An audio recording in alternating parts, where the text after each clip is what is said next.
Michael Burry just bought a bunch of puts on Palantir and Nvidia. Did Burry pop the AI bubble? Welcome everybody. Today is Tuesday, November 4th, 2025. No, 80% of Michael Burry's wealth is not tied up in puts against Nvidia.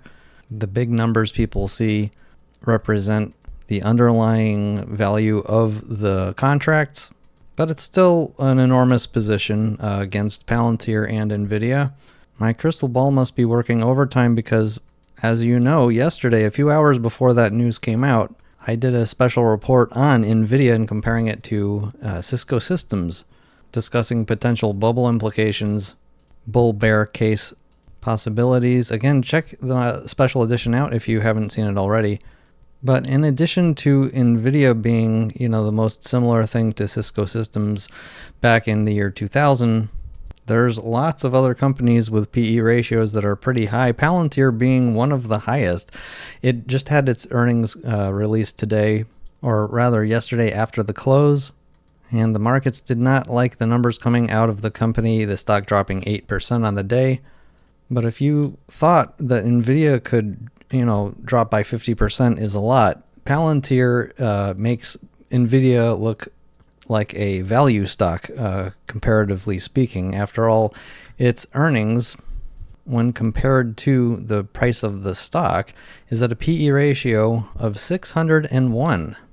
In other words, for $1 of return, you're paying $601. That dollar must be very special. Not only that, you have the price sales at 143, which is just silly. The price sales represents how much total revenue, so not profits, but total amount of money coming in.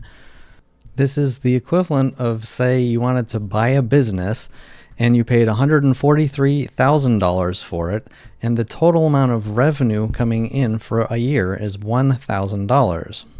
Now, a business worth $143,000 is a pretty small business, but you might expect the revenue to be a bit higher than that. Remember, that doesn't even include all the expenses and debt that you have to pay and wages to run the company. Just for perspective, a typical way of pricing a growth stock, especially ones that have very little earnings or no earnings, but hey, we're growing, look at our revenue growing every year. Typical number for this is between 2 and 4. 2 being on the cheaper side, 4 being on the more expensive side. 143 is just outright silly. So did Burry pop the AI bubble? Maybe, but it certainly has a lot more to do with overvaluations than, I guess we can call it, celebrity sentiment. Add that all of the terrible economic data that we have been building up for years now, along with Bitcoin, our second headline, falling 6% today, testing 100,000. And apparently, as I record, we're actually at 99,000. For those of you that keep up with the details of my show, I said I was short Bitcoin in these areas up here. I still am short Bitcoin. Most chartists are looking for the 96 to 95,000 level at the moment. But the main point here is, again, Bitcoin has been acting sort of as the bellwether of global liquidity. How much money do people have to risk on things hoping that it'll go higher? When this goes down, the stock market has been following it pretty consistently for a while now. And while the S&P 500 is still just a stone throw away from all-time highs, Bitcoin is now down 21, almost 22% from the all-time peak back in October, the beginning of October. A lot of economic data has been paused, so we're relying on a lot less data than we normally get, but we did get a piece of data yesterday in the manufacturing ISM PMIs at 48.7. This was expected to be 49.4. So instead of rising from September's rating of 49.1 up to 49.4 right there, it would have been up there. It actually dropped down. And let's remember that we have been contracting ever since October of 2022. So a 3-year-long period of basically continuous contraction with a few pokes above 50. 50 again. Above, you're expanding.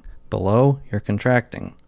From this chart, we can see that the 1990 recession, dot-com recession, the Great Financial Crisis, and COVID collapse all poked below 45 on this metric, and we haven't gotten there, but the length of time that we've been contracting is concerning, and yesterday's surprise to the downside is not good news for the economy.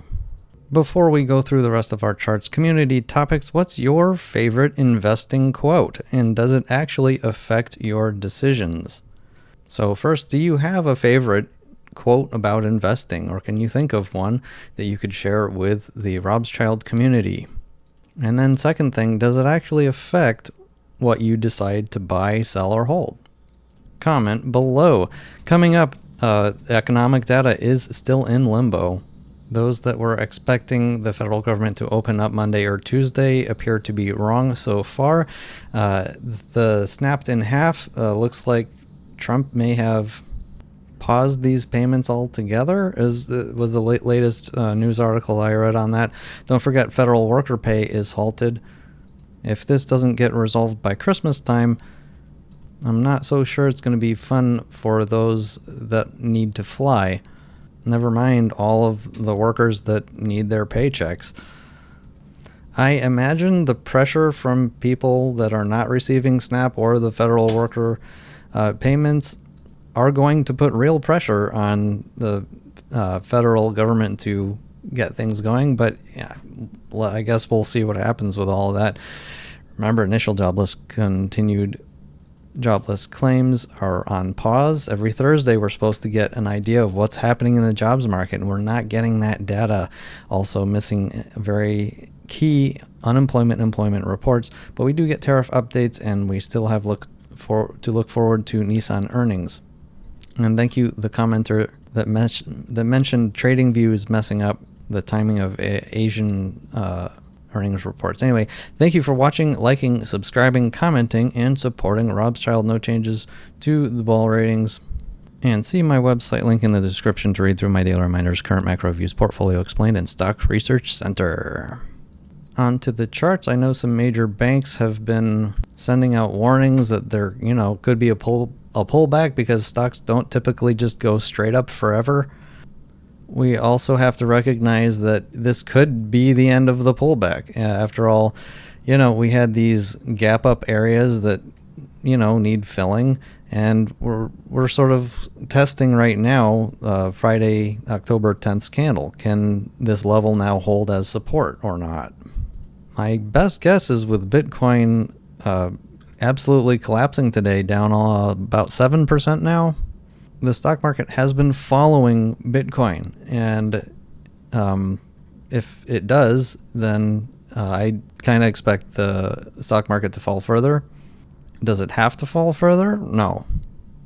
Do I think it will? Yes. And when the federal government does reopen and we get all of that data, I think it may end up adding fuel to the bear fire, but that's just a crystal ball reading.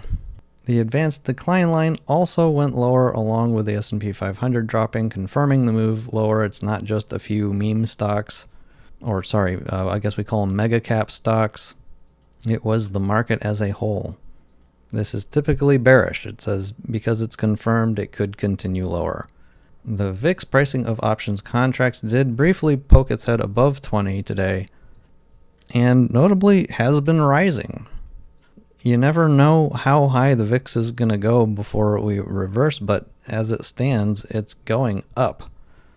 The 10-year Treasury note yield today engulfed yesterday's green candle to the downside. These are very fractional movements, by the way, but we did lose 2 basis points today, so we're sort of consolidating at this spot for now. I mentioned on yesterday's show, credit spreads can be represented by HYG divided by SHI, junk bonds divided by government bonds with the same duration. I said if this continues to collapse, you can bet strongly that we were in fear mode, almost in neutral yesterday, and I said if this is looking like the fear is going to come back, and it did. We pinged straight down into extreme fear according to the Fear and Greed Index by CNN Business. It looks like it's falling, but with today's green candle, we essentially closed flat today. It appears that there's some short-term momentum to the downside, so this could easily be a bounce before resuming going lower. And if it does go lower, remember that means that the junk bond spread will go higher. We're finally above 3%, which kind of strangely gives me comfort, because anytime we're below 3%, I mean, we almost never get below 3% in junk bond credit spreads. When we are in that zone, it's just screaming complacency. It's screaming people are willing to lend their money for a much higher risk for just a little bit more return. I often remind everybody on the show, before the great financial crisis, this reached a low of 2.46 in May of 2007 before spreading to 20%. So now the question is, where are we headed? Are we going to be going straight up higher and higher? Well, keep an eye on HYG divided by SHI. Speaking of ETFs divided by other ETFs, we also have TIP divided by IEF. TIP representing Treasury inflation protected securities. IEF, similar duration, not Treasury protected. So when this is dropping, it's saying inflation expectations are dropping. Remember, the Fed uses this as a very important indicator to what market expectations of inflation is. The first, large 50 basis point cut we had, what was it now, a year ago, was because of the TIPS market, was because of the break-evens. It hit 2%. That's when they started the cuts. But anyway, I want to bring up this chart today because look at what we have here. Lower high, lower low, lower high, lower low, lower high. And today, I'm seeing sort of a breakdown of this consolidating bear flag, I'll call it. It looks like we may have broken to the downside for now. It could be setting up for a leg lower. For those of you that watch my show religiously, know that I was pretty much the only one not bearish on the dollar over the past year, and I was saying this looks like it may have been forming a bottoming structure, and it still might be. I mean, can it go down? Yeah, it can.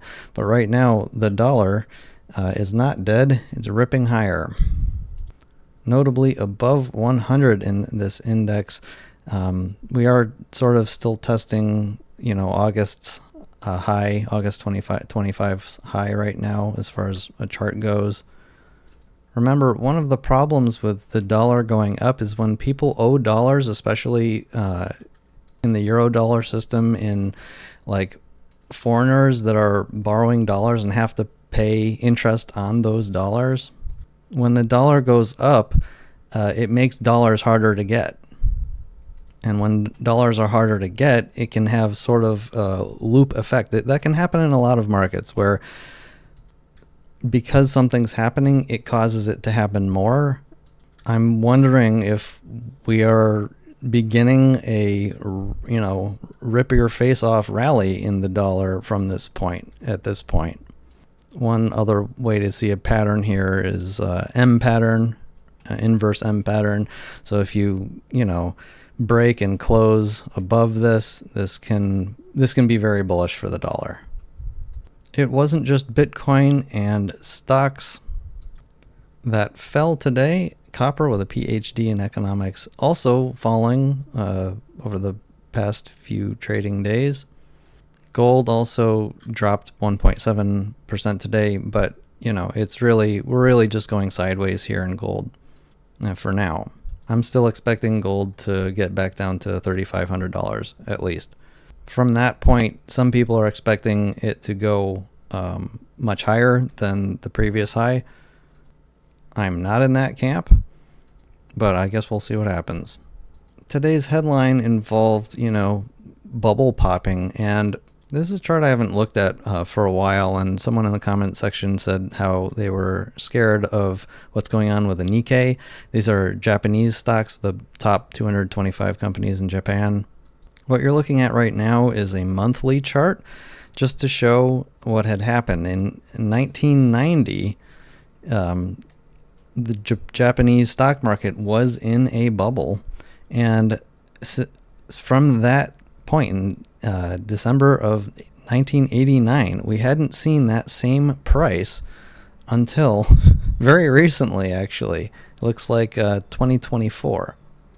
This is, funny enough, pretty similar to the Great Depression of after the 1929 bubble that hadn't seen the same price level for 30 years. It's important to realize that when you're in a bubble, you can see the value of the stocks that you have not go back to that same level for that amount of time. Every time markets get into a bubble, too many people believe that it can't be popped, it can't go down. This chart serves as a very important reminder as to what can happen when things get overdone in valuations. Next chart I want to talk about is ARK-K. This is the flagship of Cathie Wood, who became wickedly famous during COVID for her ETFs performing so well. This holds the most innovative, forward-thinking companies. She was the first one in on Tesla, Nvidia, Palantir. Anyhow, the valuation of this thing is quite bubbly, and I do want to note that this fund doesn't have the same kind of patterns that we've been seeing in the S&P 500. S&P 500 is testing the top of that Friday, October 10th red candle, to see if it'll hold. This engulfing candle from Friday, October 10th for ARK-K acted as a, inside candle sort of place, and we never got above. We never even poked our heads near the top of that red candle, and now it looks like we may even be breaking down, possibly with today's move down in this by 5.3%. And let's not forget the crypto market minus Bitcoin total 2. It also fell 5.6%, seeing lows that we haven't been in this range very much for a while now. The last time we were sustainably around this level was the summer, July 2025. This does not appear to look like a bullish chart to me. Very last chart, just going to mention crude oil because of its importance and implications on the 10-year Treasury note yield. We're essentially going flat. I know some people see an inverse head and shoulders here. I think it's just good to remember that this spike in crude oil, if you even want to call it a spike, was due to potential supply constraints from Russian sanctions, which, I think this is going to resolve to the downside sooner than later. I think it's just taking a little more time for OPEC to either start producing more or the Russian oil to start mixing with other oil and find its way around the world. And when it does, why wouldn't it go back down? And that's all from me and my crystal ball. Hope you enjoyed. Thank you for watching, and see you next time. Robschild.